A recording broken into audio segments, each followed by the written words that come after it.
What is up, Breaking Bad fans? Kino here, and welcome to the first day of Breaking Bad-tober. Today we're looking at the first episode of Season 5, Live Free or Die. Now, the episode opens with a flash forward. It's been 1 year, and Walt is at Denny's celebrating his 52nd birthday alone. He's been living in New Hampshire, and has a new identity as Mr. Lampert. Walt then meets with Lawson, the gun dealer from last season. He gives Lawson an envelope of money in exchange for a set of keys. In the parking lot, he finds the car that they go to, and in the trunk, he finds an M60 machine gun. After the title, we pick up where we left off last season. Walt has defeated Gus and returns home in order to clean up. He makes sure to dispose of all the evidence, including the Lily of the Valley plant that he used to poison Brock. His family then returns, telling him about the nursing home bombing and Gus being revealed as a drug lord. Skyler, knowing that Walt was behind the bombing, is now scared of him. Walt finally sits down to relax, but realizes right then that he still has a problem. Meanwhile, Hank investigates the burned out remains of the super lab. He's been proven right, but doesn't feel satisfaction as they don't know who's still out there. However, he notices what appears to be a camera in the lab, meaning that there is video evidence of who was working in that lab. Back in Mexico, Mike has been recovering from his gunshot wound. The doctor informs him about Gus's death, and Mike rushes back to America. He meets with Jesse and Walt, who he wants to kill for what they did to Gus. However, they convince him that they need to work together in order to deal with the camera situation, which could expose all of them. Mike is able to confirm that the APD has the laptop locked up in their evidence room. He says that there's no hope of getting it out of there, and that they need to leave town. Walt, however, refuses to flee, and says that they need to find a way to destroy the laptop. Jesse actually comes up with an idea to destroy the laptop using a magnet. They then approach Old Joe, the junkyard owner from Season 3. He has an industrial magnet used to move cars, which they will rig into a moving truck. The operation will be very costly, and Walt, having no money, asks Jesse to cover his share. Mike separately tells him that he should take his money and run, but Jesse insists that they stick together. Meanwhile, Skyler is visited by Saul at the car wash. He tells her about what happened with Ted. She then goes to visit him in the hospital. Ted has severe head and neck trauma and is now in a head brace. He's now scared shitless of Skyler and swears that he'll never breathe a word about what happened to the police. Though she came there feeling guilty, she regains her composure at Ted's fear of her, showing that she, like Walt, also enjoys the power. Meanwhile, Joe's guys have rigged up the truck, and they meet to test it out. Jesse uses a laptop, which ends up flying out of his hands and into the magnet. They're successful, but Mike warns them that all the noise of the items flying is going to set off alarms at the station. Walt, however, is confident that they'll be in and out quick. That night, they go for it.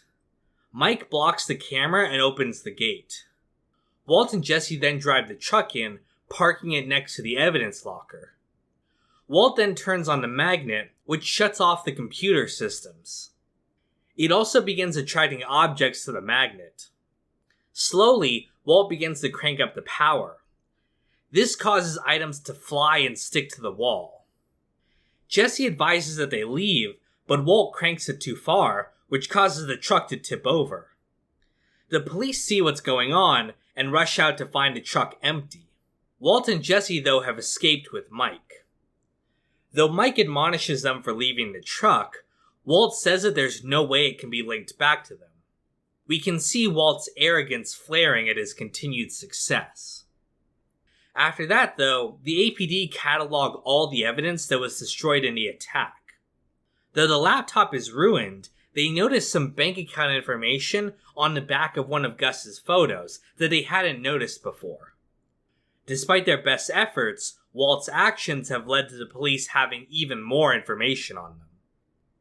Later, Walt meets with Saul, who explains what happened with Ted. Saul tries to explain that he was obligated to help Skyler as his client, but Walt reminds him that he's a criminal lawyer who works for him. Saul then confirms that he helped steal the rice and cigarette from Jesse, and decides that he doesn't want to work with Walt anymore since he learned that Brock was poisoned. However, Walt intimidates him, telling him that they're done when he says that they're done. Later, Walt returns home, high on his own power. He tells Skyler that he heard about Ted, and tells her that he forgives her. Skyler is hesitant, though, still scared of Walt. The title of the episode is the state motto of New Hampshire, the place where Walt was hiding. It also refers to Walt's attitude, that he would rather die than not live on his own terms. The episode also shares this title with an episode of The Sopranos, which also had a character hiding out in New Hampshire under an assumed name. They even mention Soprano in this episode as well. Speak now, or forever sing soprano. Speaking of references, the shot of the tricycle moving on its own always struck me as very creepy. For some reason, it reminds me of the tricycle in The Shining. Or maybe I'm just thinking about the tricycle episode of Billy and Mandy. You monkey people, all of you! The car that Walt drives from New Hampshire is a Volvo, the same kind of car that Gus drove. The guy drives a 10-year-old Volvo. It's brilliant. Gus drove that car to be low-key, which fits with Walt as he's also trying to maintain his cover. Also, Walt would often adopt the aspects of the people he killed, such as cutting off the crust of his sandwiches after killing Crazy 8. Finally, I've always noticed that Walt's voice is slightly strange in the car scene. There's no paperwork on the truck, the magnet, or the batteries. Untraceable salvage, all of it. To me, it sounds like he's trying to put on kind of an arch voice, like he's a bad guy from a movie. It makes sense, as in this episode, we see him really starting to believe in his own power and authority after killing Gus.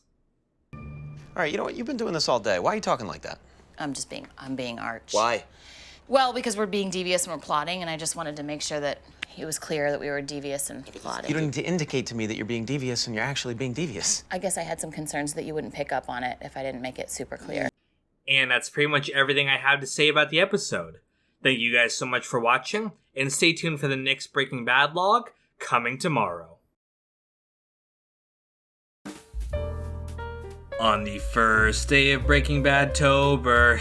Nah, I'm just kidding. Russell, Sean, Heart of Markness, Logan, Clean, John Reyna, Jesse Sterling, Andrew Stewart, Ops Racing Media, Daz J-Kid, Conan Higgins, Sam Cedarlin, Don Lucania, Celery Man, Jenna Marie Johnson, Brad Smith Studios, and Uncle Mike.